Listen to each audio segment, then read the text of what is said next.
Hello and welcome everyone to my channel, which is Zam, the true way of life, with a new video.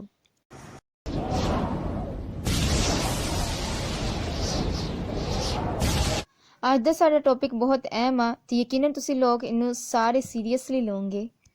ਤੁਸੀਂ ਵਕਤਨ ਫਵਕਤਨ ਬਹੁਤ ਜ਼ਿਆਦਾ ਐਸੇ ਲੋਕ ਦੇਖੇ ਹੋਣਗੇ ਜੋ ਖੁਦ ਨੂੰ ਤਾਂ ਮਸੀਹੀ ਕਹਿੰਦੇ ਆ। ਮੈਂ ਐਸੇ ਲਫ਼ਜ਼ ਇਸ ਲਈ ਇਸਤੇਮਾਲ ਕਰ ਰਹੀ ਹਾਂ ਕਿਉਂਕਿ ਉਹ ਦਾਅਵਾ ਕਰਦੇ ਆ ਕਿ ਅਸੀਂ ਮਸੀਹੀ ਆ, ਲੇਕਿਨ ਉਹਨਾਂ ਦਾ ਮਸੀਹੀਅਤ ਦੇ ਨਾਲ ਕੁਝ ਲੈਣਾ ਦੇਣਾ ਨਹੀਂ ਆ।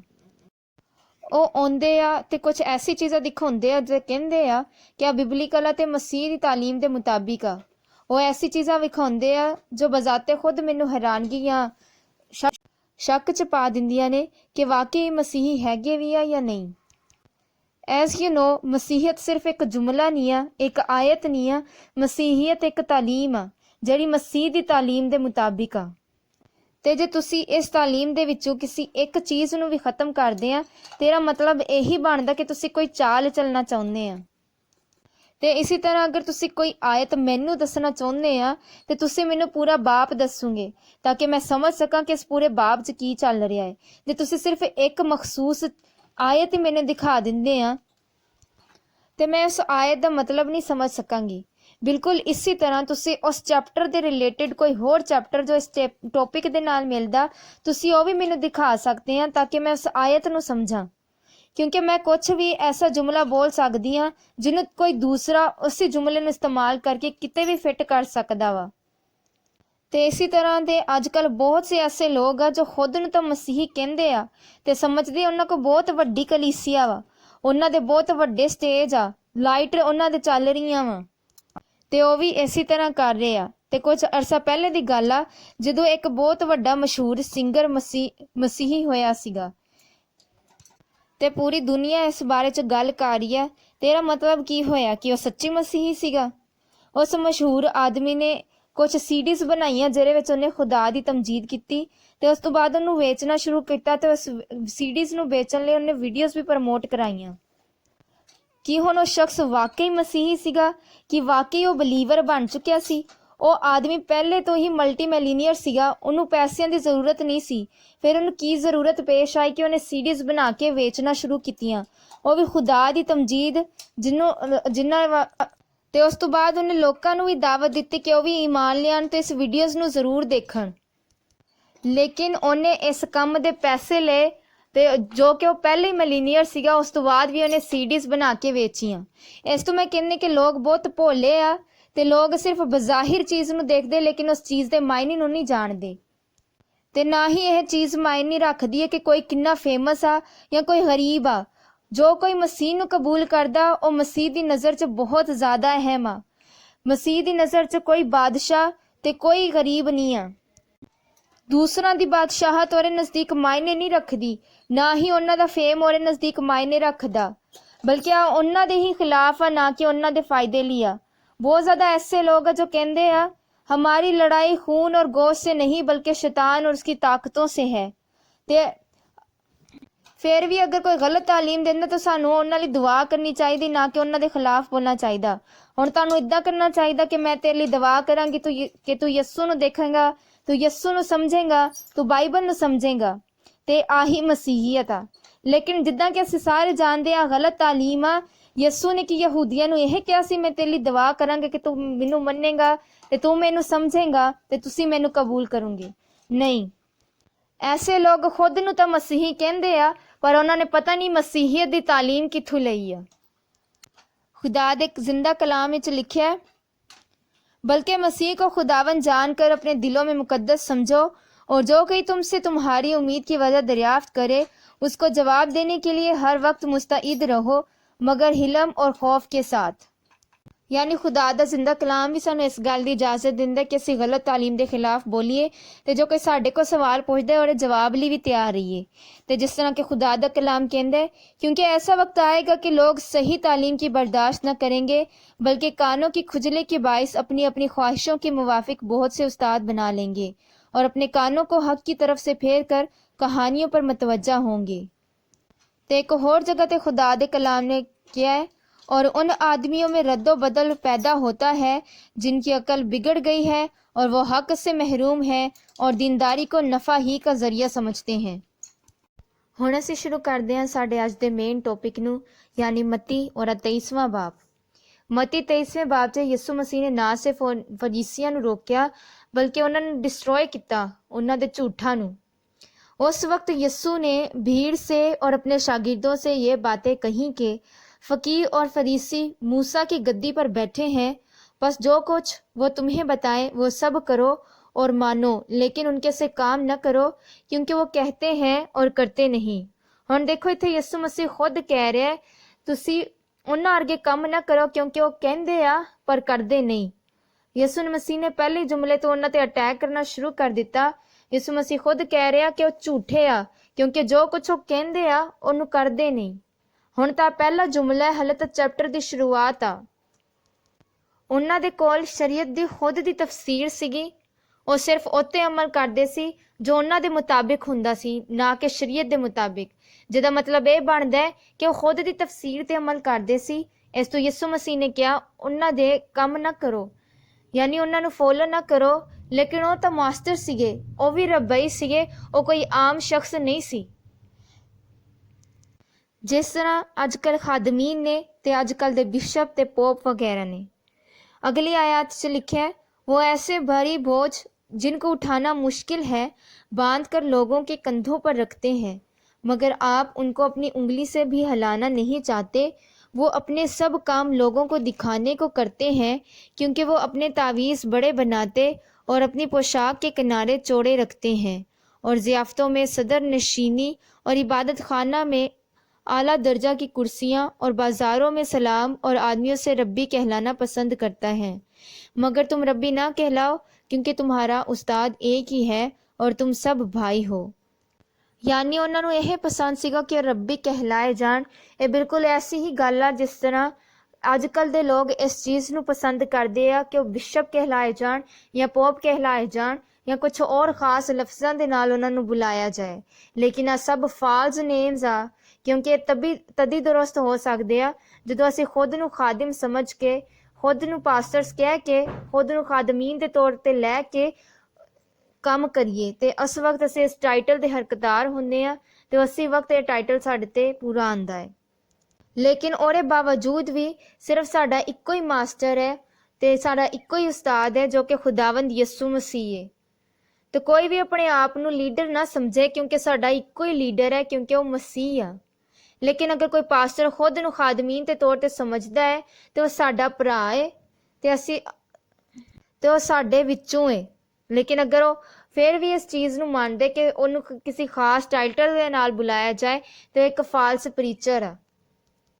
अगली आयत से लिखा है, और ज़मीन पर किसी को अपना बाप न कहो क्योंकि तुम्हारा बाप एक ही है जो आसमानी है। ਇੱਥੇ ਅਸੀਂ ਦੇਖਦੇ ਹਾਂ ਕਿ ਬਹੁਤ ਜ਼ਿਆਦਾ ਮਸੀਹੀਅਤ ਦੇ ਵਿੱਚ ਆਹ ਤਾਲੀਮ ਆ ਜਿਹਨੂੰ ਜ਼ਿਆਦਾਤਰ ਚਰਚ ਨਹੀਂ ਮੰਨਦੇ ਕਿ ਲੋਕ ਖਾਦਮੀਨ ਨੂੰ ਪਾਪਾ ਜੀ ਕਹਿੰਦੇ ਨੇ।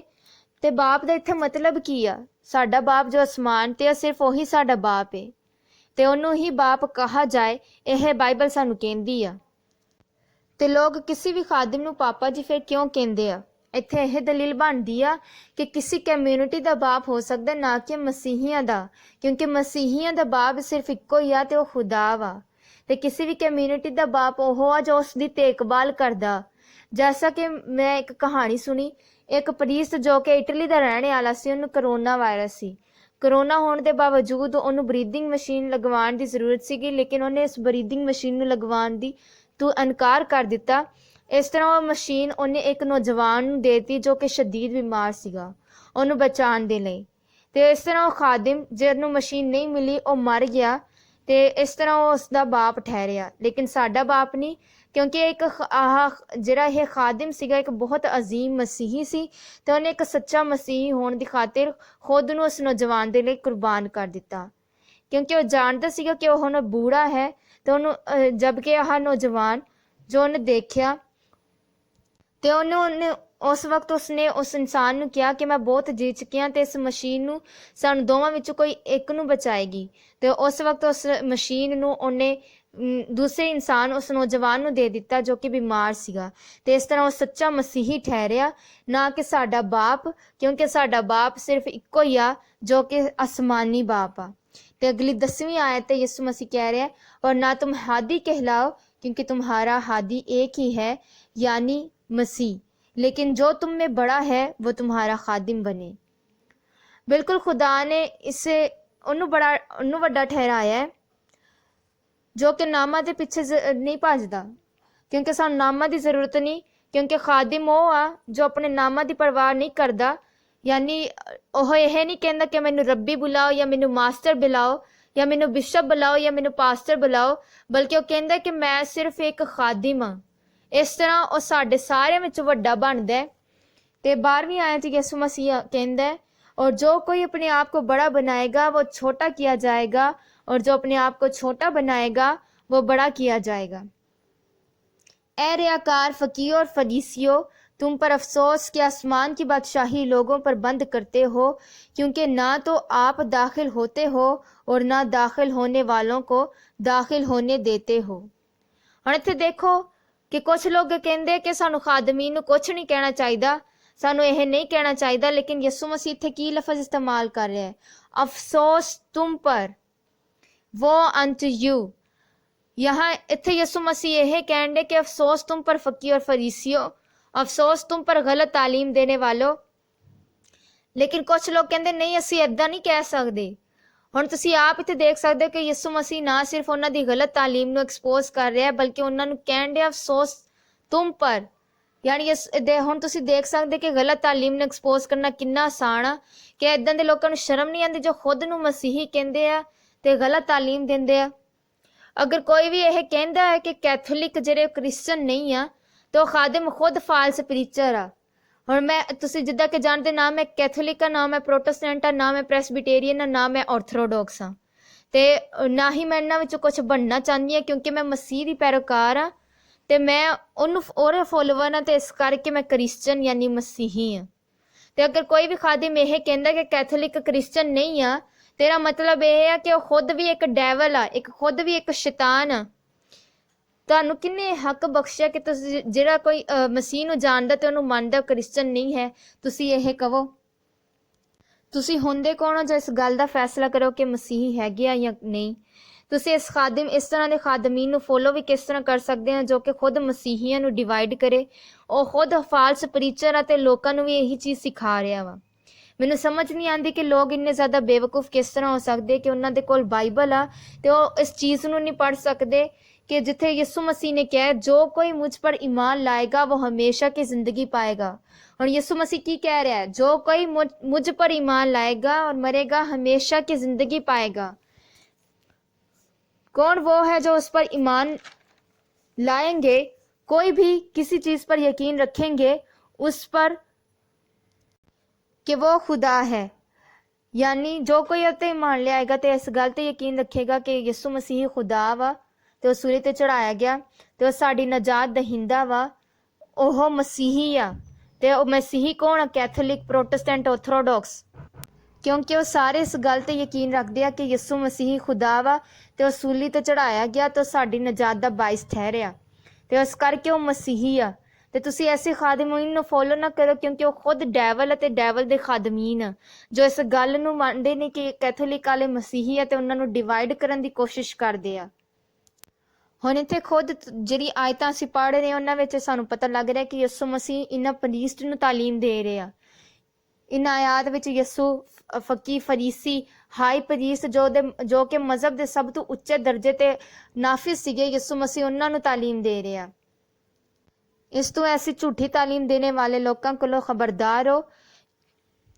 تے اج دا ساڈا ٹاپک بھی یہی ہے کہ جھوٹے پریسٹ کولوں خبردار رہو۔ تے بہت زیادہ لوگ ایسے بھی ہیں جو یہ کہندے کہ آدمی تا پکا جہنم چ جائے گا یا اے اتنا زیادہ برا تے اس کر کے تے آفات آئیاں وا۔ تسی ہوندے کون ہو جو اس اتھارٹی نو منو کہ یسوع مسیح نے تانوں کیا ہے کہ تسی اس بات دا فیصلہ کروں گے کہ کتھے جائے گا یا کتھے نہیں جائے گا؟ اے اتھارٹی صرف یسوع مسیح دے کول آ تے تسی یہ کہہ کے یسوع مسیح دی اتھارٹی نو لے رہے ہو۔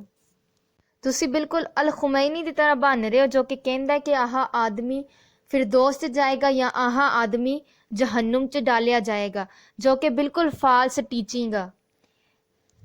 ਤੇ ਮੇਰੇ ਅਜ਼ੀਜ਼ੋ, ਜੋ ਨਾਮ ਸਾਨੂੰ ਬਚਾਏਗਾ ਉਹ ਸਿਰਫ ਯਿਸੂ ਮਸੀਹ ਆ, ਤੇ ਕੋਈ ਦੂਸਰਾ ਨਾਮ ਸਾਨੂੰ ਬਖਸ਼ਿਆ ਨਹੀਂ ਗਿਆ ਜੋ ਸਾਨੂੰ ਬਚਾ ਸਕੇ। ਨਾ ਕੈਥੋਲਿਕ, ਨਾ ਆਰਥੋਡਾਕਸ, ਨਾ ਪ੍ਰੋਟੈਸਟੈਂਟ, ਨਾ ਪ੍ਰੈਸਬੀਟੇਰੀਅਨ। ਇਸ ਲਈ ਬੇਵਕੂਫ ਨਾ ਬਣੋ, ਬਲਕਿ ਕਿਸੇ ਵੀ ਚਰਚ ਦੇ ਨਾਮ ਨੂੰ ਫੋਲੋ ਨਾ ਕਰੋ, ਬਲਕਿ ਯਿਸੂ ਮਸੀਹ ਨੂੰ ਫੋਲੋ ਕਰੋ। ਜੇ ਫਿਰ ਵੀ ਤੁਸੀਂ ਇਸ ਤਰ੍ਹਾਂ ਦੇ ਨਾਮ ਨੂੰ ਫੋਲੋ ਕਰਦੇ ਹੋ ਤਾਂ ਤੁਸੀਂ ਖੁਦ ਬੇਵਕੂਫ ਹੋ, ਕਿਉਂਕਿ ਤੁਸੀਂ ਇਸ ਗਰੁੱਪ ਦੇ ਨਾਮ ਦੇ ਲਈ, ਇੱਕ ਖਾਦਮ ਦੇ ਲਈ ਤੇ ਇੱਕ ਉਸਤਾਦ ਦੀ ਤਾਲੀਮ ਦੇ ਲਈ ਖੁਦ ਨੂੰ ਮਸੀਹ ਦੀ ਤਾਲੀਮ ਤੋਂ ਅਲੱਗ ਥਲੱਗ ਕਰਨ ਦੀ ਕੋਸ਼ਿਸ਼ ਕਰ ਰਹੇ ਹੋ। ਤੇ ਤੁਸੀਂ ਇੱਕ ਦਰਮਿਆਨੇ ਆਦਮੀ ਦੀ ਲੀਡਿੰਗ ਤੇ ਚੱਲਦੇ ਹੋ, ਨਾ ਕਿ ਮਸੀਹ ਯਸੂ ਦੀ। ਤੇ ਸਾਨੂੰ ਲੀਡਿੰਗ ਲਈ ਕਿਸੇ ਦੀ ਜ਼ਰੂਰਤ ਨਹੀਂ ਹੈ, ਨਾ ਤੁਹਾਨੂੰ ਮੇਰੀ ਜ਼ਰੂਰਤ ਆ। ਮੈਂ ਤੁਹਾਡੀ ਮਦਦ ਕਰ ਸਕਦੀ ਹਾਂ ਕਿ ਤੁਸੀਂ ਇਸ ਆਇਤ ਨੂੰ ਪੜ੍ਹਨ ਦੇ ਵਿੱਚ ਤੇ ਇਸ ਆਇਤ ਨੂੰ ਸਮਝਣ ਦੇ ਲਈ। ਲੇਕਿਨ ਮੈਂ ਤੁਹਾਨੂੰ ਇਹ ਨਹੀਂ ਕਹਿ ਸਕਦੀ ਕਿ ਤੁਸੀਂ ਮੈਨੂੰ ਫੋਲੋ ਕਰੋ, ਕਿਉਂਕਿ ਮੈਂ ਗੁਨੇਗਾਰ ਹਾਂ। ਹੱਦ ਤੱਕ ਮੈਂ ਤੁਹਾਡੇ ਸਾਰਿਆਂ ਤੋਂ ਜ਼ਿਆਦਾ ਗੁਨੇਗਾਰ ਹਾਂ। ਸਭ ਤੋਂ ਵੱਡਾ ਉਹੀ ਬੇਵਕੂਫ ਆ ਜੋ ਕਿ ਕਿਸੇ ਗੁਨੇਗਾਰ ਨੂੰ ਫੋਲੋ ਕਰਕੇ ਚੱਲਦਾ ਵਾ। ਅਕਲਮੰਦ ਬਣੋ, ਬੇਵਕੂਫ ਨਾ ਬਣੋ। ਪਾਕ ਸਿਰਫ ਯਿਸੂ ਮਸੀਹ ਆ ਤੇ ਤੁਹਾਨੂੰ ਚਾਹੀਦਾ ਕਿ ਤੁਸੀਂ ਸਿਰਫ ਯਿਸੂ ਮਸੀਹ ਦੀ ਲੀਡਿੰਗ ਤੇ ਚੱਲੋ। ਤੇ ਇੱਕ ਆਇਤ ਆ, ਇੱਕ ਬਹੁਤ ਜ਼ਿਆਦਾ ਮਸ਼ਹੂਰ ਕੌਲ ਆ, ਜਿਹਦੇ ਵਿੱਚ ਦੱਸਿਆ ਗਿਆ ਹੈ ਕਿ ਤੁਸੀਂ ਕਿਸੇ ਦੀ ਨੱਕ ਕੱਟ ਕੇ ਉਹਨੂੰ ਗੁਲਾਬ ਦੀ ਖੁਸ਼ਬੂ ਨਹੀਂ ਸੁੰਘਾ ਸਕਦੇ। ਆਹ ਜੁਮਲਾ ਬਿਲਕੁਲ ਦਰੁਸਤ ਆ, ਲੇਕਿਨ ਜਿਸ ਤਰ੍ਹਾਂ ਇਹਨੂੰ ਇਸਤੇਮਾਲ ਕੀਤਾ ਜਾਂਦਾ ਉਹ ਬਿਲਕੁਲ ਗਲਤ ਆ। ਅੱਜ ਕੱਲ੍ਹ ਦੇ ਲੋਕ ਇਸ ਚੀਜ਼ ਨੂੰ ਬਾਰ-ਬਾਰ ਇਸਤੇਮਾਲ ਕਰਕੇ ਇਹਦਾ ਮਤਲਬ ਛੁਪਾ ਲੈਂਦੇ ਆ। ਹੁਣ ਜਿਹੜੀਆਂ ਆਇਤ ਅਸੀਂ ਪੜ੍ਹੇ ਹਾਂ ਉਹਦੇ ਵਿੱਚ ਤੁਸੀਂ ਦੇਖ ਰਹੇ ਕਿ ਯਿਸੂ ਮਸੀਹ ਖੁਦ ਇਨ ਰਬਈਆਂ ਨੂੰ ਜ਼ਲੀਲ ਕਰ ਰਿਹਾ ਹੈ। ਇਹ ਤੋਂ ਵੱਧ ਕੇ ਕੀ ਚਾਹੀਦਾ ਕਿ ਯਿਸੂ ਮਸੀਹ ਉਹਨਾਂ ਨੂੰ ਰਿਆਕਾਰ ਬੁਲਾ ਰਿਹਾ ਹੈ। ਇਹ ਤੋਂ ਵੱਧ ਕੇ ਕੀ ਚਾਹੀਦਾ ਕਿ ਯਿਸੂ ਮਸੀਹ ਉਹਨਾਂ ਨੂੰ ਕਹਿ ਰਿਹਾ, ਅਫਸੋਸ ਤੁਮ ਪਰ, ਜਹन्नुम तुम लोगों के लिए है, ਜਾਂ वो unto you। ਇਹਦਾ ਮਤਲਬ ਕੀ ਬਣਦਾ ਕਿ ਜਹन्नुम ਤੁਹਾਡਾ ਇੰਤਜ਼ਾਰ ਕਰ ਰਹੀ ਹੈ, ਅਦਾਲਤ ਤੁਹਾਡਾ ਇੰਤਜ਼ਾਰ ਕਰ ਰਹੀ ਹੈ, ਤੁਸੀਂ ਨਾਪਾਕ ਹੋ। ਹੁਣ ਅਸੀਂ 13ਵੀਂ ਆਇਤ ਦੁਬਾਰਾ ਦੇਖਾਂਗੇ, ਜਿੱਥੇ ਯਿਸੂ मसीह कह रहे हैं, ए रियाकार फकीहों और फरीसियों, तुम पर अफसोस के आसमान की बादशाही लोगों पर बंद करते हो, क्योंकि ना तो आप दाखिल होते हो और ना दाखिल होने वालों को दाखिल होने देते हो। ए रियाकार फकीहों और फरीसियों, तुम पर अफसोस कि तुम बेवाओं के घरों को दबा बैठते हो और दिखावे के लिए नमाज को तूल देते हो, तुम्हें ज़्यादा सज़ा होगी। कि तुसी सुनिया इत्थे यीशु मसीह कह रहे ਤੁਹਾਨੂੰ ਜ਼ਿਆਦਾ ਸਜ਼ਾ ਹੋਏਗੀ। ਔਰ ਲੋਕ ਇਹ ਕਹਿੰਦੇ ਕਿ ਅਸੀਂ ਇਦਾਂ ਨਹੀਂ ਕਹਿ ਸਕਦੇ। ਇਹਦਾ ਮਤਲਬ ਕੀ ਬਣਦਾ ਹੈ? ਯਿਸੂ ਮਸੀਹ ਕੀ ਇਹਨਾਂ ਨੂੰ ਨਫ਼ਰਤ ਕਰਦਾ ਸੀ? ਨਹੀਂ, ਯਿਸੂ ਮਸੀਹ ਖੁਦ ਮੁਹੱਬਤ ਹੈ। ਤੇ ਜਿਹੜੀ ਆਇਤ ਸਾਨੂੰ ਸਿਖਾ ਰਹੀਆਂ ਉਹ ਇਹ ਕਹਿੰਦੇ ਪਏ ਆ ਕਿ ਯਿਸੂ ਮਸੀਹ ਨੇ ਉਹਨਾਂ ਦੀ ਗਲਤ ਤਾਲੀਮ ਨੂੰ ਐਕਸਪੋਜ਼ ਕੀਤਾ। ਯਿਸੂ ਮਸੀਹ ਖੁਦ ਲਵਿੰਗ ਪਰਸਨ ਹੈ ਤੇ ਉਹਨੇ ਸਾਨੂੰ ਸਿਖਾਇਆ ਕਿ ਅਸੀਂ ਲਵਿੰਗ ਪੀਪਲ ਬਣੀਏ, ਜੋ ਹਮੇਸ਼ਾ ਸੱਚ ਬੋਲਦੇ ਆ, ਨਾ ਕਿ ਇੱਕ ਦੂਸਰੇ ਨੂੰ ਹੱਗ ਕਰਦੇ, ਜਿਸ ਤਰ੍ਹਾਂ ਯਹੂਦਾ ਇਸਕਰਿਊਤੀ ਨੇ ਹੱਗ ਕਰਕੇ ਯਿਸੂ ਮਸੀਹ ਨੂੰ ਫੜਾਤਾ ਸੀ।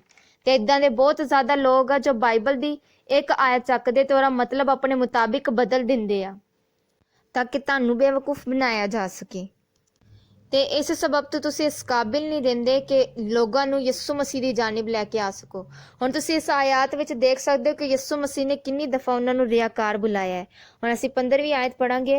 ए रियाकार फकीर और फरीसियों, तुम पर अफसोस के एक मुरीद करने के लिए तरी और खुश्की का दौरा करते हो, और जब वो मुरीद हो चुकता है तो उसे अपने से दूना जहन्नुम का फर्जंद बना देते हो। ए अंधे राह बताने वालों, तुम पर अफसोस जो कहते हो कि अगर कोई मकदिस की कसम खाए तो कुछ बात नहीं, लेकिन अगर मकदिस के सोने की कसम खाए तो उसका पाबंद होगा। ए अहमकों और अंधों, सोना बड़ा है या मकदिस जिसने सोने को मुकद्दस किया। और रुकिए, ਕੁਝ ਲੋਕ ਕਹਿੰਦੇ ਕਿ ਅਸੀਂ ਕਿਸੇ ਨੂੰ ਬੇਵਕੂਫ ਨਹੀਂ ਕਹਿ ਸਕਦੇ।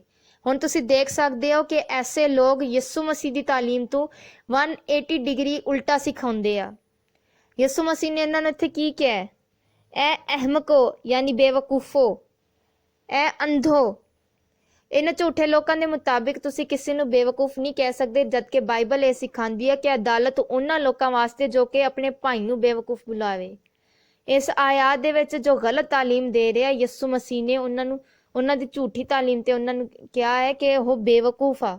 ਜੋ ਕੋਈ ਝੂਠੀ ਤਾਲੀਮ ਦਿੰਦਾ ਉਹ ਸਾਡਾ ਭਰਾ ਨਹੀਂ ਰਿਹਾ। ਆਹ ਯਹੂਦੀ ਜਿਹੜੇ ਰੱਬਾਈ ਸੀਗੇ ਉਹ ਖੁਦ ਰਾਹ ਚੱਲਦੇ ਆਮ ਆਦਮੀ ਨਹੀਂ ਸੀ, ਲੇਕਿਨ ਯਿਸੂ ਨੇ ਉਹਨਾਂ ਨੂੰ ਬੇਵਕੂਫ ਕਿਹਾ ਕਿਉਂਕਿ ਉਹ ਗਲਤ ਤਾਲੀਮ ਨੂੰ ਮੰਨ ਰਹੇ ਸੀਗੇ, ਉਹ ਝੂਠੀ ਤਾਲੀਮ ਫੈਲਾ ਰਹੇ ਸੀਗੇ। ਹੁਣ ਤੁਸੀਂ ਇੱਥੇ ਆਪ ਦੇਖ ਸਕਦੇ ਕਿ ਯਿਸੂ ਮਸੀਹ ਇਹਨਾਂ ਨੂੰ ਬੇਵਕੂਫ ਬੁਲਾ ਰਿਹਾ ਹੈ। ਤੇ ਮੈਂ ਬਹੁਤ ਜ਼ਿਆਦਾ ਲੋਕਾਂ ਨੂੰ ਇਹ ਕਹਿੰਦੇ ਸੁਣਿਆ ਕਿ ਅਸੀਂ ਕਿਸੇ ਨੂੰ ਵੀ ਗਲਤ ਨਹੀਂ ਕਹਿ ਸਕਦੇ। ਮਿਸਾਲ ਦੇ ਤੌਰ ਤੇ ਲੋਕੀ ਕਹਿੰਦੇ ਅਗਰ ਕੋਈ ਕਵੇ 4 + 2 = 7 ਜਾਂ 8 ਹੁੰਦਾ ਹੈ, ਤੇ ਤੁਸੀਂ ਇਸ ਜਗ੍ਹਾ ਤੇ ਉਹਨਾਂ ਨੂੰ ਇਹ ਦੱਸੋ ਕਿ 4 + 2 = 6 ਹੁੰਦਾ ਹੈ, ਲੇਕਿਨ ਤੁਸੀਂ ਉਹਨੂੰ ਗਲਤ ਨਾ ਕਹੋ ਨਾ, ਬਲਕਿ ਇੱਥੇ ਯਿਸੂ ਮਸੀਹ ਖੁਦ ਉਹਨਾਂ ਨੂੰ ਗਲਤ ਕਹਿ ਰਿਹਾ ਤੇ ਉਹਨਾਂ ਨੂੰ ਸੱਚੀ ਤਾਲੀਮ ਦੀ ਤਰੀਕਾ ਦੱਸ ਰਿਹਾ ਹੈ। ਯਿਸੂ ਮਸੀਹ ਨੇ ਉਹਨਾਂ ਨੂੰ ਦੱਸਿਆ ਕਿ ਉਹ ਕਿੱਥੇ ਗਲਤ ਆ। ਆਹ ਕੀ ਪਾਗਲਪਨ ਨਹੀਂ ਲੱਗਦਾ ਜਦੋਂ ਅਸੀਂ ਕਿਸੇ ਨੂੰ ਇਹ ਕਹੀਏ ਕਿ ਤੁਸੀਂ ਗਲਤ ਹੋ, ਲੇਕਿਨ ਉਹਨਾਂ ਨੂੰ ਵਜ੍ਹਾ ਨਾ ਦੱਸੀਏ ਕਿ ਕਿਸ ਲਈ ਗਲਤ ਆ।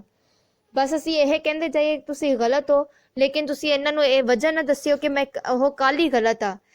ਤੇ ਯਾਨੀ ਤੁਸੀਂ ਇਸ ਭਾਈ ਨੂੰ ਇਹ ਦੱਸ ਦਿਓ ਕਿ ਮੈਂ ਤੁਹਾਨੂੰ ਇਹ ਵੀ ਦੱਸ ਦਾਂਗਾ ਕਿ ਤੁਸੀਂ ਕਿੱਥੇ ਗਲਤ ਹੋ, ਲੇਕਿਨ ਮੈਂ ਤੁਹਾਨੂੰ ਇਹ ਨਹੀਂ ਦੱਸਾਂਗਾ ਤੁਸੀਂ ਗਲਤ ਕਿਉਂ ਹੋ, ਤੇ ਉਹਦਾ ਸਹੀ ਜਵਾਬ ਵੀ ਦੇ ਦਿਓ।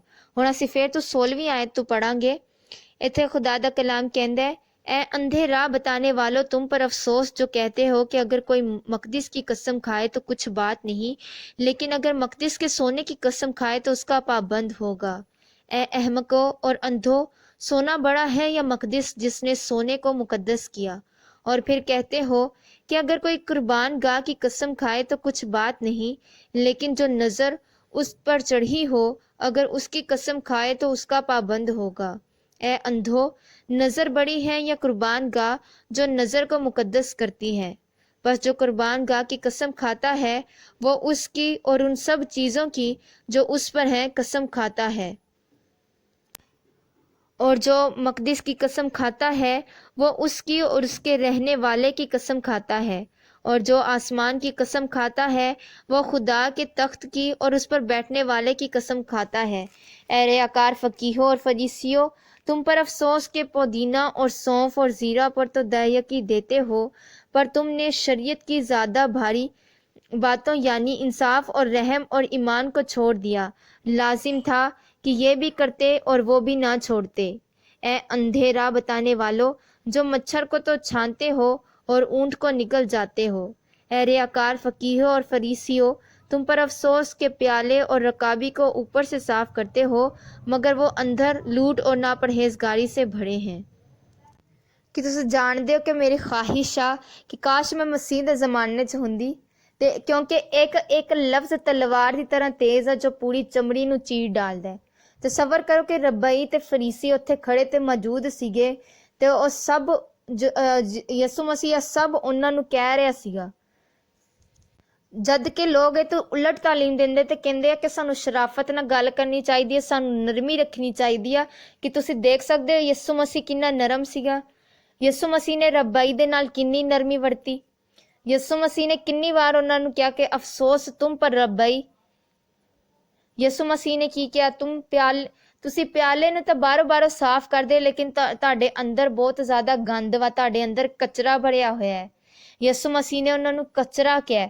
ਯਿਸੂ ਮਸੀਹ ਨੇ ਉਹਨਾਂ ਨੂੰ ਕਿਹਾ ਕਿ ਤੁਹਾਡੇ ਅੰਦਰ ਪਾਕੀਜ਼ਗੀ ਨਹੀਂ ਬਲਕਿ ਨਾਪਾਕੀਜ਼ਗੀ ਆ। ਯਿਸੂ ਮਸੀਹ ਨੇ ਕਿਹਾ ਕਿ ਤੁਸੀਂ ਇੱਕ ਮੱਛਰ ਨੂੰ ਤਾਂ ਦੇਖ ਸਕਦੇ ਹੋ, ਲੇਕਿਨ ਤੁਸੀਂ ਖੁਦ ਦੇ ਉੱਤੇ ਖੁਦ ਊਂਠ ਨੂੰ ਨਿਗਲ ਜਾਂਦੇ ਹੋ। ਇਸ ਆਇਤ ਤੇ ਗੌਰ ਕੀਤਾ ਜਾਏ ਤੇ ਇਹ ਸਾਫ਼ ਨਜ਼ਰ ਆਉਂਦਾ ਹੈ ਕਿ ਰੱਬਾਈ ਇੱਕ ਇਨਸਾਨ ਦੇ ਉੱਤੇ ਛੋਟਾ ਤੋਂ ਛੋਟਾ ਮੱਛਰ ਬੈਠਾ ਹੋਇਆ ਦੇਖ ਸਕਦੇ ਸੀ। ਇਹਦਾ ਮਤਲਬ ਇਹ ਬਣਦਾ ਹੈ ਕਿ ਅਗਰ ਤੁਸੀਂ ਗਰੀਬ ਹੋ ਤੇ ਤੁਹਾਡੇ ਵਿੱਚ ਛੋਟੀ ਤੋਂ ਛੋਟੀ ਗਲਤੀ ਵੀ ਮੌਜੂਦ ਹੈ ਤੇ ਉਹ ਵੀ ਉਹਨਾਂ ਨੂੰ ਨਜ਼ਰ ਆਏਗੀ ਤੇ ਤੁਹਾਨੂੰ ਕਹੋਗੇ ਤੁਸੀਂ ਬੁਰੇ ਤੇ ਗੁਨਹਗਾਰ ਹੋ, ਤੇ ਉਹ ਸਾਰੀ ਸ਼ਰੀਅਤ ਦਾ ਬੋਝ ਤੁਹਾਡੇ ਤੇ ਡਾਲ ਦੂੰਗੇ। ਲੇਕਿਨ ਅਗਰ ਤੁਸੀਂ ਅਮੀਰ ਹੋ ਤੇ ਤੁਹਾਡੇ ਵਿੱਚ ਊਂਠ ਜਿੰਨੇ ਵੱਡੇ ਵੱਡੇ ਗੁਨਾਹ ਹੈ ਤੇ ਉਹ ਉਹਨਾਂ ਨੂੰ ਨਜ਼ਰ ਨਹੀਂ ਆਉਂਗੇ, ਤੇ ਉਹ ਤੁਹਾਨੂੰ ਇਹੀ ਕਹੋਗੇ ਕਿ ਤੁਸੀਂ ਬਹੁਤ ਅੱਛੇ ਹੋ। ਤੇ ਫਿਰ ਵੀ ਕੁਝ ਲੋਕ ਹੱਲੇ ਵੀ ਇਹੀ ਕਹੋਗੇ ਕਿ ਤੁਹਾਨੂੰ ਐਸਾ ਨਹੀਂ ਕਹਿਣਾ ਚਾਹੀਦਾ। ਲੇਕਿਨ ਇੱਥੇ ਯਿਸੂ ਮਸੀਹ ਖੁਦ ਉਹਨਾਂ ਨੂੰ ਰਿਆਕਾਰ, ਅੰਧੇ, ਝੂਠੇ, ਫਾਲਸ, ਗੰਦੇ ਤੇ ਕਰਪਟ ਇਨਸਾਨ ਬੁਲਾ ਰਿਹਾ ਹੈ। ਆ ਸਾਰੀ ਚੀਜ਼ਾਂ ਮਸੀਹ ਯਿਸੂ ਨੇ ਉਹਨਾਂ ਨੂੰ ਕਹੀਆਂ। ਫਿਰ ਇਹਨਾਂ ਲੋਕਾਂ ਦੇ ਮੁਤਾਬਿਕ ਯਿਸੂ ਮਸੀਹ ਵੀ ਅੱਛੇ ਇਨਸਾਨ ਨਹੀਂ ਸੀ, ਕਿਉਂਕਿ ਉਹਨਾਂ ਨੇ ਵੀ ਫਿਰ ਗਲਤ ਕਿਹਾ। ਹੁਣ ਜੇ ਅਸੀਂ ਦੁਬਾਰਾ 25ਵੀਂ ਆਇਤ ਤੋਂ ਦੇਖੀਏ, ਇੱਥੇ ਲਿਖਿਆ है, ए रियाकार फकीर और फरीसियों, तुम पर अफसोस के प्याले और रकाबी को ऊपर से साफ करते हो, मगर वो अंदर लूट और नापरहेजगारी से भरे हैं।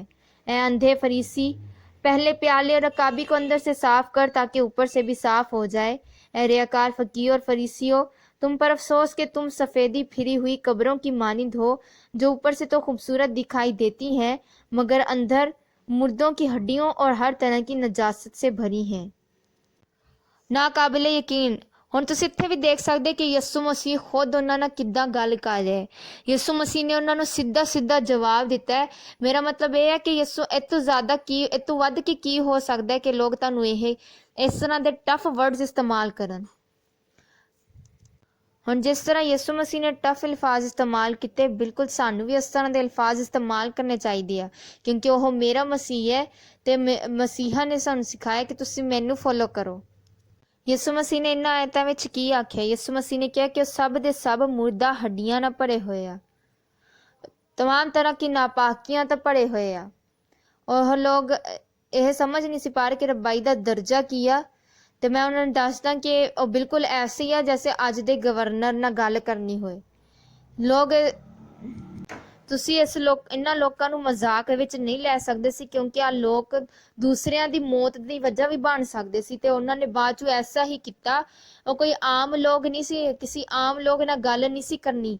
ਇਸ ਲਈ ਤੁਹਾਨੂੰ ਬਹੁਤ ਜ਼ਿਆਦਾ ਬਹਾਦਰ ਬਣਨਾ ਪਏਗਾ ਅਤੇ ਯਿਸੂ ਮਸੀਹ ਨੇ ਨਾਮੁਮਕਿਨ ਮਿਸ਼ਨ ਕਰਨਾ ਸੀਗਾ ਅਤੇ ਯਿਸੂ ਮਸੀਹ ਨੇ ਉਹ ਹਿੰਮਤ ਦਿਖਾਈ ਤਾਂ ਉਹਨਾਂ ਦੇ ਮੂੰਹ 'ਤੇ ਉਹਨਾਂ ਨੂੰ ਸਾਰੇ ਜਵਾਬ ਦਿੱਤੇ। ਯਿਸੂ ਮਸੀਹ ਨੇ ਉਹਨਾਂ ਨੂੰ ਕਿਹਾ, ਤੁਸੀਂ ਸਾਰੇ ਮੁਰਦੇ ਹੱਡੀਆਂ ਦੇ ਨਾਲ ਭਰੇ ਹੋਏ ਹੋ।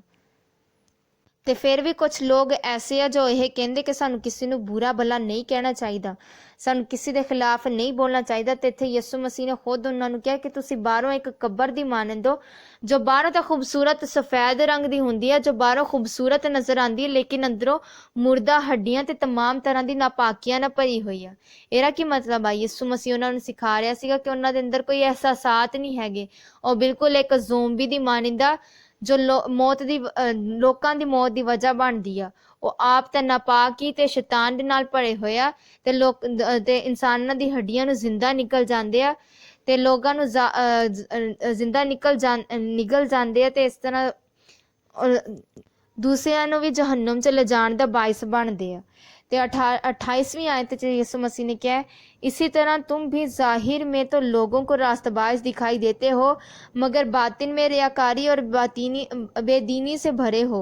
ए रियाकार फ़कीर और फरीसियों, तुम पर अफसोस कि नबियों की कब्रें बनाते और रास्तबाजों के मकबरे आरास्ता करते हो और कहते हो कि अगर हम अपने बाप दादा के ज़माना में होते तो नबियों के खून में उनके शरीक ना होते।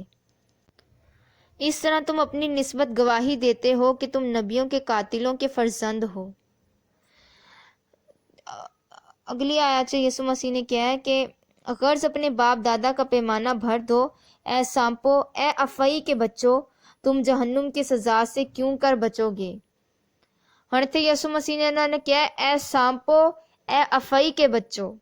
इससे मज़ीद ਉਹਨਾਂ ਨੂੰ ਕੀ ਚਾਹੀਦਾ ਸੀਗਾ ਕਿ ਉਹਨਾਂ 'ਤੇ ਇੰਨੇ ਜ਼ਿਆਦਾ ਹਾਰਸ਼ ਅਲਫਾਜ਼ ਯਿਸੂ ਮਸੀਹ ਨੇ ਇਸਤੇਮਾਲ ਕੀਤੇ ਆ। ਅਤੇ ਮੈਂ ਇਸ ਚੈਪਟਰ ਨੂੰ ਮਜ਼ੀਦ ਪੜ੍ਹਨਾ ਚਾਹਾਂਗੀ ਅਤੇ ਇਸ ਚੈਪਟਰ ਨੂੰ ਮਜ਼ੀਦ ਅੱਗੇ ਪੜ੍ਹ ਕੇ ਅਸੀਂ ख़त्म ਕਰਾਂਗੇ।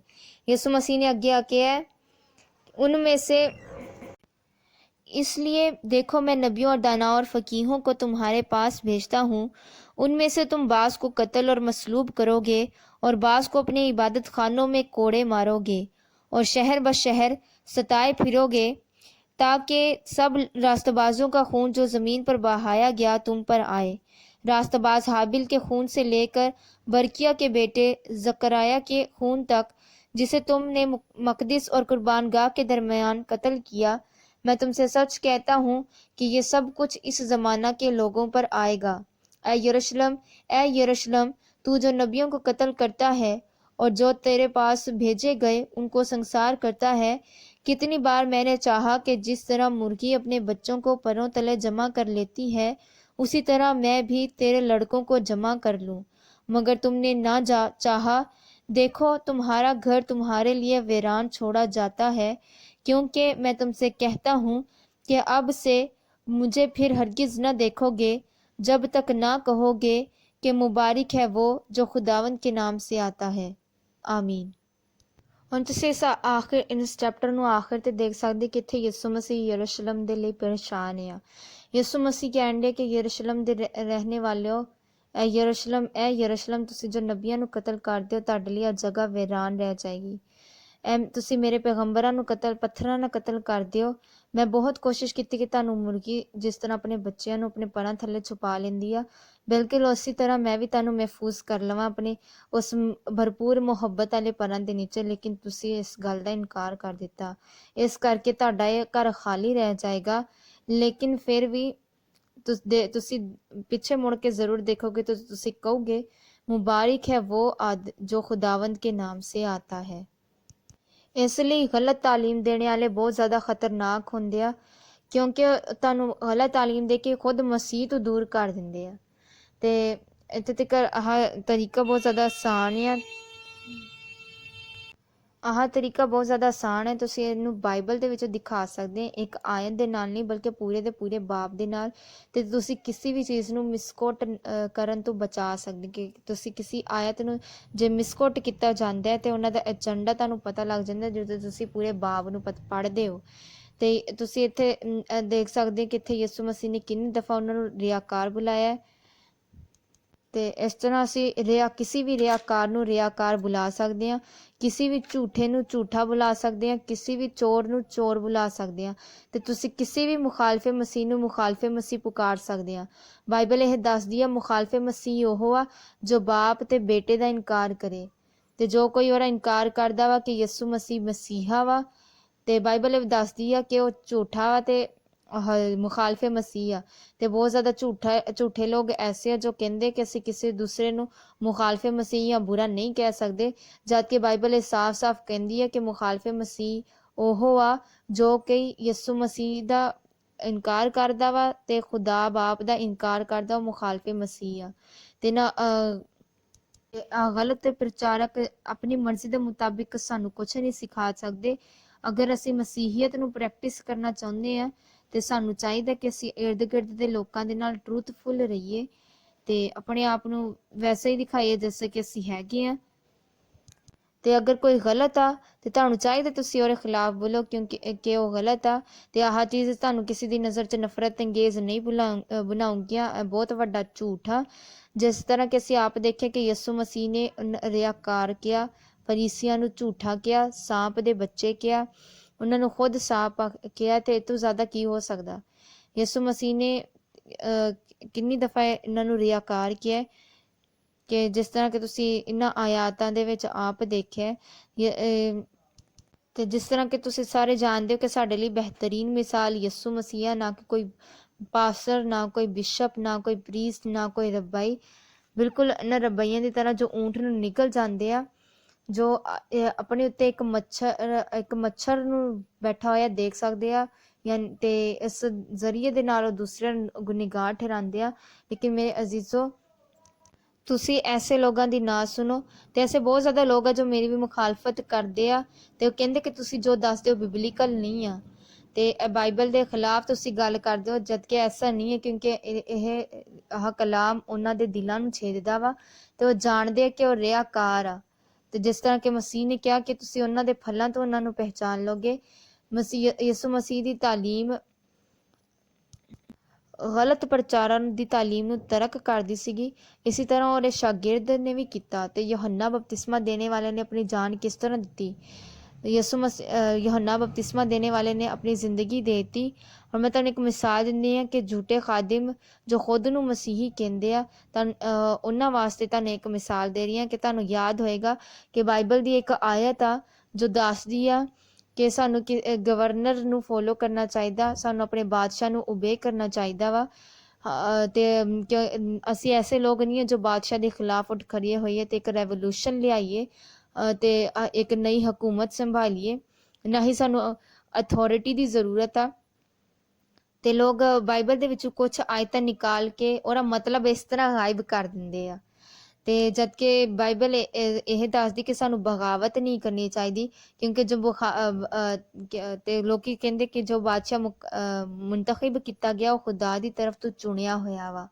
ਹੁਣ ਤੁਸੀਂ ਦੇਖ ਸਕਦੇ ਹੋ ਕਿ ਬਾਈਬਲ ਇਹ ਕਹਿੰਦੀ ਆ ਕਿ ਬਾਈਬਲ 'ਚ ਇੱਕ ਫਰੇਜ਼ ਨਹੀਂ ਆ, ਨਾ ਕੋਈ ਇੱਕ ਜੁਮਲਾ ਵਾ, ਬਲਕਿ ਬਾਈਬਲ ਇੱਕ ਪੂਰੀ ਤਾਲੀਮ ਆ। ਬਾਈਬਲ ਕਿਤਾਬਾਂ ਦੇ ਨਾਲ ਭਰੀ ਹੋਈ ਹੈ। ਤੇ ਯੂਹੰਨਾ ਬਪਤਿਸਮਾ ਦੇਣ ਵਾਲੇ ਨੇ ਯਿਸੂ ਮਸੀਹ ਜਿਹਨੂੰ ਯਿਸੂ ਮਸੀਹ ਨੇ ਕਲਾਮੇ ਮੁਕੱਦਸ 'ਚ ਸਭ ਤੋਂ ਵੱਡਾ ਵੀ ਆ ਕਿਹਾ ਕਿ ਜਿਹੜੇ ਔਰਤਾਂ ਤੋਂ ਪੈਦਾ ਹੋਏ ਤੋਂ ਸਭ ਤੋਂ ਵੱਡਾ ਯੂਹੰਨਾ ਬਪਤਿਸਮਾ ਦੇਣੇ ਵਾਲਾ ਹੈ। ਉਹਨੇ ਆਪਣੀ ਜ਼ਿੰਦਗੀ ਦੇਤੀ ਕਿ ਇਸ ਦੀ ਮੁਖਾਲਫਤ ਕਰਦੇ ਹੋਏ। ਉਹਨੇ ਮੁਖਾਲਫਤ ਕੀਤੀ ਤੇ ਆਪਣੀ ਜਾਨ ਦੇਤੀ। ਉਹਨੇ ਬਾਦਸ਼ਾਹ ਦੀ ਮੁਖਾਲਫਤ ਕੀਤੀ ਸੀਗੀ ਤੇ ਲੋਕੀ ਇਹ ਕਹਿੰਦੇ ਕਿ ਸਾਨੂੰ ਬਾਦਸ਼ਾਹ ਦੀ ਮੁਖਾਲਫਤ ਨਹੀਂ ਕਰਨੀ ਚਾਹੀਦੀ। ਤੇ ਉੱਥੇ ਬਾਦਸ਼ਾਹ ਦੇ ਪ੍ਰੀਸਤ ਵੀ ਮੌਜੂਦ ਸੀਗੇ ਜੋ ਪੂਰੇ ਹਜੂਮ ਨੂੰ ਕੰਟਰੋਲ ਕਰਦੇ ਸੀਗੇ। ਜਦ ਕਿ ਬਾਦਸ਼ਾਹ ਵੀ ਚੋਰ ਹੋ ਸਕਦੇ ਆ, ਬਾਦਸ਼ਾਹ ਵੀ ਝੂਠੇ ਹੋ ਸਕਦੇ ਆ, ਤੇ ਬਾਦਸ਼ਾਹ ਵੀ ਉਹ ਸਭ ਕੁਝ ਕਰ ਸਕਦੇ ਆ ਜੋ ਖੁਦਾ ਦੀ ਮੁਖਾਲਫਤ 'ਚ ਆ। ਲੇਕਿਨ ਖਾਦਮੀਨ ਸਾਨੂੰ ਇਹ ਸਿਖਾਉਂਦੇ ਕਿ ਸਾਨੂੰ ਉਹਨਾਂ ਦੇ ਖਿਲਾਫ ਨਹੀਂ ਬੋਲਣਾ ਚਾਹੀਦਾ, ਤੇ ਇਸ ਕਰਕੇ ਉਹ ਆਪ ਵੀ ਸ਼ੈਤਾਨ ਦੇ ਪੁਜਾਰੀ ਆ। ਯੂਹੰਨਾ ਬਪਤਿਸਮਾ ਦੇਣੇ ਵਾਲੇ ਨੇ ਆਪਣੀ ਜ਼ਿੰਦਗੀ ਕੁਰਬਾਨ ਕਰਤੀ, ਆਪਣਾ ਸਿਰ ਦੇ ਦਿੱਤਾ, ਕਿਉਂਕਿ ਉਹਨੇ ਕਿਹਾ ਕਿ ਬਾਦਸ਼ਾਹ ਨੂੰ ਉਹਨੇ ਕਿਹਾ ਕਿ ਤੈਨੂੰ ਆਪਣੇ ਭਾਈ ਦੀ ਬੀਵੀ ਰੱਖਣਾ ਰਵਾ ਨਹੀਂ ਆ, ਤੁਮ ਬੁਜ਼ਦਿਲ ਹੋ। ਕਿਉਂਕਿ ਉਹਨੇ ਇਹ ਕਿਹਾ ਸੀ ਕਿ ਤੈਨੂੰ ਇਹ ਜਾਇਜ਼ ਨਹੀਂ ਕਿ ਤੂੰ ਆਪਣੇ ਭਰਾ ਦੀ ਬੀਵੀ ਰੱਖੇ। ਤੇ ਇਸ ਤਰ੍ਹਾਂ ਬਹੁਤ ਸਾਰੇ ਐਸੇ ਝੂਠੇ ਨਬੀ ਹੈ ਜੋ ਤੁਹਾਨੂੰ ਇੱਕ ਆਇਤ ਤੁਹਾਡੇ ਅੱਗੇ ਰੱਖ ਦਿੰਦੇ ਆ ਤਾਂ ਕਿ ਤੁਸੀਂ ਉਹਨੂੰ ਕਬੂਲ ਕਰੋ। ਲੇਕਿਨ ਬਾਈਬਲ ਸਿਰਫ ਇੱਕ ਆਇਤ ਨਹੀਂ ਆ, ਬਾਈਬਲ ਇੱਕ ਕਿਤਾਬ ਆ ਜੋ ਕਿਤਾਬਾਂ ਨਾਲ ਭਰੀ ਹੋਈ ਆ। ਤੇ ਉੱਥੇ ਬਾਦਸ਼ਾਹ ਜਿਹੜਾ ਸੀਗਾ, ਇੱਥੇ ਯੂਹੰਨਾ ਬਪਤਿਸਮਾ ਦੇਣੇ ਵਾਲੇ ਨੇ ਇਸ ਬਾਦਸ਼ਾਹ ਦੀ ਮੁਖਾਲਫਤ ਕੀਤੀ। ਤੇ ਸਾਨੂੰ ਬਾਦਸ਼ਾਹ ਨੂੰ ਮੰਨਣਾ ਚਾਹੀਦਾ। ਲੇਕਿਨ ਅਗਰ ਬਾਦਸ਼ਾਹ ਸੱਚਾ ਆ ਤੇ ਸਾਨੂੰ ਉਹਦੀ ਮੁਖਾਲਫਤ ਨਹੀਂ ਕਰਨੀ ਚਾਹੀਦੀ। ਲੇਕਿਨ ਤਾਂ ਕਿ ਕੋਈ ਮਸਲਾ ਨਾ ਬਣੇ ਜਾਂ ਦੂਸਰਿਆਂ ਨੂੰ ਕਤਲ ਕਰਕੇ ਜਾਂ ਖੂਨ ਬਹਾ ਕੇ ਅਸੀਂ ਕਿਸੇ ਮਸਲੇ ਦਾ ਹੱਲ ਨਹੀਂ ਕਰ ਸਕਦੇ। ਲੇਕਿਨ ਅਗਰ ਕੋਈ ਬਾਦਸ਼ਾਹ ਬੁਰਾ ਵਾ ਤੇ ਤੁਹਾਨੂੰ ਜ਼ਰੂਰਤ ਨਹੀਂ ਕਿ ਤੁਸੀਂ ਤਲਵਾਰ ਲੈ ਕੇ ਉਹਦੇ ਪਿੱਛੇ ਚਲੇ ਜਾਓ, ਬਲਕਿ ਤੁਸੀਂ ਉਹਨੂੰ ਬੁਰਾ ਕਹਿ ਸਕਦੇ ਆ। ਖੁਦਾ ਦੀ ਅਦਾਲਤ ਉਹਦੇ ਤੇ ਹੋ, ਤੁਸੀਂ ਇਹ ਵੀ ਕਹਿ ਸਕਦੇ ਹੋ। ਮੇਰੇ ਅਜ਼ੀਜ਼ੋ, ਖੁਦਾ ਦੀ ਤਾਲੀਮ ਦੇ ਨਾਲ ਸਮਝੌਤਾ ਨਹੀਂ ਅਸੀਂ ਕਰ ਸਕਦੇ। ਅਗਰ ਤੁਸੀਂ ਚਾਹੋ ਤਾਂ ਤੁਸੀਂ ਆਪਣੇ ਹੱਕ ਦੇ ਨਾਲ ਸਮਝੌਤਾ ਕਰ ਸਕਦੇ ਹੋ, ਕਿਉਂਕਿ ਇਹ 'ਚ ਕੋਈ ਵੱਡਾ ਮਸਲਾ ਨਹੀਂ, ਤੁਸੀਂ ਚਾਹੁੰਦੇ ਨਹੀਂ ਕਿ ਤੁਹਾਡੇ ਨਾਲ ਕੋਈ ਮਸਲਾ ਬਣੇ, ਇਸ ਲਈ ਤੁਸੀਂ ਉਹਨੂੰ ਛੱਡ ਸਕਦੇ ਹੋ। ਲੇਕਿਨ ਤੁਸੀਂ ਖੁਦਾ ਦੀ ਕਈ ਗੱਲ ਦੇ ਨਾਲ ਸਮਝੌਤਾ ਨਹੀਂ ਕਰ ਸਕਦੇ। ਜਦੋਂ ਤੁਸੀਂ ਆਪਣੇ ਹੱਕ ਦੇ ਬਾਰੇ 'ਚ ਬੋਲੇ ਹੁੰਦੇ ਆ, ਉਸ ਵਕਤ ਉਹ ਤੁਹਾਡੀ ਆਪਣੀ ਚੋਇਸ ਹੁੰਦੀ ਆ। ਲੇਕਿਨ ਜਦੋਂ ਗੱਲ ਸੱਚਾਈ ਦੀ ਆਉਂਦੀ ਆ, ਯਾਨੀ ਖੁਦਾ ਦੇ ਮੂੰਹ ਤੋਂ ਨਿਕਲੇ ਗਏ ਅਲਫਾਜ਼ਾਂ ਤੋਂ ਆਉਂਦੀ ਆ, ਤੇ ਤੁਸੀਂ ਉਸ ਚੀਜ਼ ਨਾਲ ਸਮਝੌਤਾ ਨਹੀਂ ਕਰ ਸਕਦੇ। ਤੇ ਮੈਨੂੰ ਯਕੀਨ ਆ ਅੱਜ ਅਸੀਂ ਬਹੁਤ ਕੁਝ ਅਹਿਮ ਸਿੱਖਿਆ ਹੋਏਗਾ। ਤੇ ਖੁਦਾਵੰਦ ਤੁਹਾਨੂੰ ਬਰਕਤ ਦੇਵੇ। ਤੇ ਮੈਂ ਤੁਹਾਨੂੰ ਇਹੀ ਕਹਿਣਾ ਚਾਹੂੰਗੀ ਕਿ ਤੁਸੀਂ ਐਸੇ ਲੋਕਾਂ ਨੂੰ ਫੋਲੋ ਨਾ ਕਰੋ ਜੋ ਤੁਹਾਨੂੰ ਸੱਚਾਈ ਤੋਂ ਫੇਰ ਦੇ। ਝੂਠੇ ਨਬੀਆਂ ਤੋਂ ਖਬਰਦਾਰ ਹੋ। ਉਹਨਾਂ ਦੀ ਤਰ੍ਹਾਂ ਰਿਆਕਾਰ ਨਾ ਬਣੋ ਜੋ ਮੱਛਰ ਨੂੰ ਤਾਂ ਛਾਣ ਡਾਲਦੇ ਆ ਲੇਕਿਨ ਊਂਠ ਨੂੰ ਨਿਗਲ ਜਾਂਦੇ ਆ। ਔਰ ਖੁਦ ਉਹ ਬਾਹਰੋਂ ਸਫੇਦ ਫਿਰੀ ਹੋਈ ਕਬਰ ਆ, ਲੇਕਿਨ ਅੰਦਰ ਮੁਰਦਾ ਹੱਡੀਆਂ ਤੇ ਗੰਦਗੀ ਨਾਲ ਭਰੇ ਹੋਏ ਆ। ਖੁਦਾਵੰਦ ਤੁਹਾਨੂੰ ਸਾਰਿਆਂ ਨੂੰ ਬਰਕਤ ਦੇਵੇ। ਤੇ ਖੁਦਾਵੰਦ ਹੀ ਖੁਦਾ ਵਾ ਤੇ ਬਾਕੀ ਸਭ ਕੁਝ ਗਲਤ ਆ ਤੇ ਉਹੀ ਸੱਚ ਆ। ਤੇ ਕੋਈ ਨਹੀਂ ਜੋ ਇਹ ਕਹਿ ਸਕੇ ਕਿ ਮੈਂ ਸੱਚ ਵਾਂ ਸਿਵਾਏ ਖੁਦਾ ਦੇ। ਤੇ ਉਹੀ ਅਲਫਾ ਤੇ ਓਮੇਗਾ ਵਾ, ਤੇ ਉਹੀ ਰੈਜ਼ਰੈਕਸ਼ਨ ਆ, ਤੇ ਉਹੀ ਜ਼ਿੰਦਗੀ ਆ। ਤੇ ਜੋ ਕੋਈ ਇਸ ਤੇ ਈਮਾਨ ਲਿਆਏਗਾ ਉਹ ਹਮੇਸ਼ਾ ਦੀ ਜ਼ਿੰਦਗੀ ਪਾਏਗਾ। ਖੁਦਾਵੰਦ ਤੁਹਾਨੂੰ ਸਾਰਿਆਂ ਨੂੰ ਬਰਕਤ ਦੇ ਤੇ ਖੁਦਾ ਦਾ ਫਜ਼ਲ ਹਮੇਸ਼ਾ ਤੱਕ ਤੁਹਾਡੇ ਸਾਥ ਰਹੇ। ਆਮੀਨ।